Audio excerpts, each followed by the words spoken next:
Engineer جس نے مسجد الحرام اور مسجد نبوی کو ڈیزائن کیا، اس شخص نے کروڑوں روپے کا معاوضہ آفر کیے جانے کے باوجود ٹھکرا دیا۔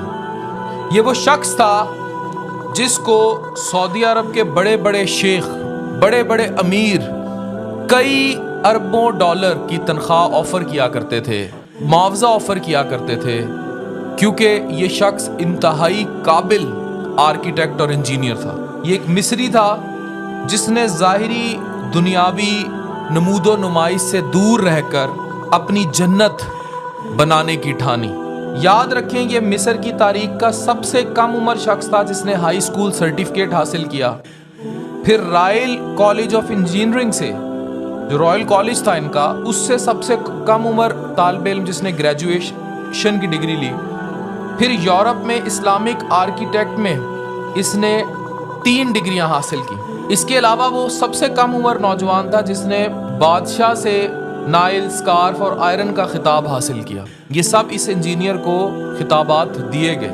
یاد رکھیں کہ اس کو شاہ فہد اور ایک اور کمپنی نے بار بار اصرار کے باوجود انجینئرنگ ڈیزائن اور آرکیٹیکچرل انجینئرنگ کے لیے کئی لاکھ ڈالر، جو کہ بعد میں نوازشات کی ٹرم میں کئی اربوں میں کنورٹ ہوئے، دینے کی کوشش کی، مگر اس نے وہ قبول نہ کیا۔ اس نے کہا کہ میں 2 مقدس مساجد کے کاموں کے لیے کیوں معاوضہ لوں، اور اگر میں نے یہاں معاوضہ لے لیا تو میں قیامت کے روز اللہ کا سامنا کیسے کروں گا۔ اس نے 44 سال کی عمر میں شادی کی، ایک بیٹا پیدا ہوا، اور زچگی کے دوران اس کی اہلیہ جو ہے وہ دنیا سے چلی گئی۔ یہ ساری زندگی عبادت الہی میں مصروف رہا اور اس نے حرمین شریفین کی خوب خدمت کی۔ اب آپ کو اس کی زندگی کا ایک ایسا واقعہ سناؤں گا جو حیران کن ہے۔ آپ کو پتہ ہے کہ حرمین شریفین میں نصب کیے گئے سفید پتھر کا جو حصول ہے، اس کی کہانی بڑی دلچسپ ہے۔ آپ کو پتہ ہے وہ پتھر ایسا ہے کہ جس پر گرمی جتنی پڑتی جاتی ہے وہ ٹھنڈا ہو جاتا ہے، وہ گرمی کو جذب کرتا ہے اور اس کے بعد ٹھنڈا ہو جاتا ہے۔ یہ پتھر اس زمانے میں صرف گریس میں موجود تھا اور ایک پہاڑ تھا صرف۔ یہ گریس پہنچا، پیسے کی کمی نہیں تھی، سعودی عرب نے اسے خطیر رقم فراہم کی اور اس نے ان سے آدھے پہاڑ کا معاہدہ کر لیا۔ جب معاہدہ کر لیا تو حرم مکی میں یہ وہ پتھر جو ہے پلیس ہو گیا۔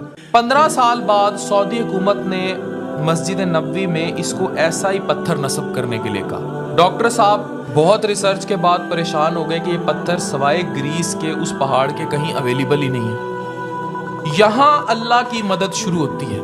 یہاں اس شخص کی جو جنت لکھی جا چکی ہے یا اگلا جہاں لکھا جا چکا وہ رب جانے اور ڈاکٹر صاحب جانے، لیکن اس کی مدد دنیا پر کیسے ہوتی ہے یہ واقعہ سننے والا ہے۔ یہ بڑا پریشان ہو گیا اور سعودی حکومت سے کہہ کے نکلا کہ مجھے وہ پتھر نہیں مل رہا، لیکن آئی ول ٹرائی مائی بیسٹ۔ یہ اسی گریس کمپنی کے پاس پہنچا جہاں سے یہ آدھا پہاڑ خرید چکا تھا، حکومتی عہدیداروں سے معاہدے کیے، باقی آدھا پہاڑ پتہ کیا تو انہوں نے کہا کہ یہ تو 15 سال پہلے یہ خاص پتھر ہم بیچ چکے ہیں، 15 سال پہلے دیٹ از بینگ سولڈ، اور اب وہ نہیں پتا وہ کس کو بکے۔ یہ شخص مایوس واپس آیا، اس نے وہاں اپنے تئیں ایک سیکٹری کے ذمہ لگایا کہ بھائی مجھے پتا کر کے دیں، وہ کسی نے تو خریدا ہوگا اور جہاں بھی وہ پتھر ہے اس کی کوئی مالیت تو ہوگی۔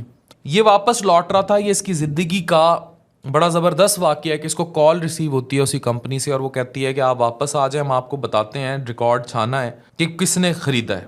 جب اس کے سامنے میٹنگ کے دوران سیکٹری کمپنی کی ڈیٹیلز لے کے آئی تو وہ ایک سعودی کمپنی ہی تھی جس نے خریدا تھا۔ اس کا دل دھڑکنا بند ہو گیا اور یہ پریشان ہو گیا، حیران ہو گیا کہ رب کی قدرت دیکھیں کہ رب کے گھر لگائے جانے والا پتھر وہ وہیں موجود ہے، سعودی عرب میں ہی موجود ہے۔ یہ فوراً اس نے فلائٹ پکڑی اور سعودی عرب پہنچا اور اس کمپنی کے دفتر پہنچا اور ڈائریکٹر ایڈمن سے ملا اور پوچھا کہ وہ جو ماربل آپ نے گریس سے پورا اتنے بھاری مالیت کا خریدا تھا وہ ماربل اب کہاں لگایا ہوا ہے؟ جہاں بھی لگایا ہوا ہے ہم ہر قیمت دے کر اس کو واپس لے جانا چاہتے ہیں اور ہم مسجد نبوی میں اس کو پلیس کرنا چاہتے ہیں۔ تو جیسے ہی اس نے کمپنی کے مالک کو، جو کہ خود ایک ارب پتی شیخ تھا، یہ بات بتائی، اس نے فوراً بغیر کوئی معاوضہ لیے وہ پتھر دینے کا وعدہ کر لیا، اور حیران کن بات یہ ہے کہ اس نے وہ پتھر 15 سال سے کہیں استعمال نہیں کیا تھا۔ اسے اس پتھر کی یہ والی خصوصیت نہیں معلوم تھی، اور وہ پتھر کو لے آیا اور اس کے بعد اس نے مسجد نبوی میں پلیس کیا۔ اب یہ دیکھیں کہ عظیم انجینئر کی تصویر دوبارہ دیکھیں، جس نے مسجد الحرام اور مسجد نبوی کو ڈیزائن کیا، کوئی معاوضہ نہیں لیا، اور اس کے مقاصد عظیم تھے، راستے کٹھن تھے، اور اللہ نے اس کی کس طرح مدد کی کہ وہ پتھر جو گرمی جذب کر کے ٹھنڈا ہوتا تھا اس کو یہ مسجد نبوی میں بھی لے آیا۔ بہت لمبی عمر پائی انجینئر صاحب نے، اور ہم سب کے لیے ایک بہت بڑا سبق چھوڑ گئے۔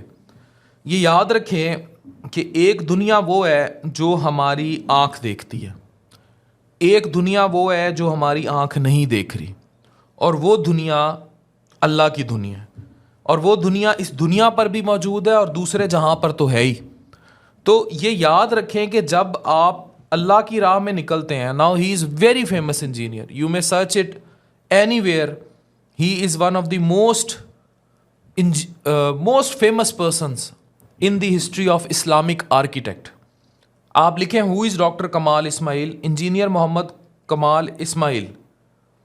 اب یہ دیکھیں کہ اس کے بارے میں انٹرنیٹ کیا کہتا ہے کہ when the king office requested from me to cover the premises of the prophets mosque I got very scared, میں پریشان ہو گیا، because there is nowhere on earth to get this type of marble again to cover such a wide space except in a small area in Greece, اور میں نے اس سے already آدھا پہاڑ خرید لیا تھا۔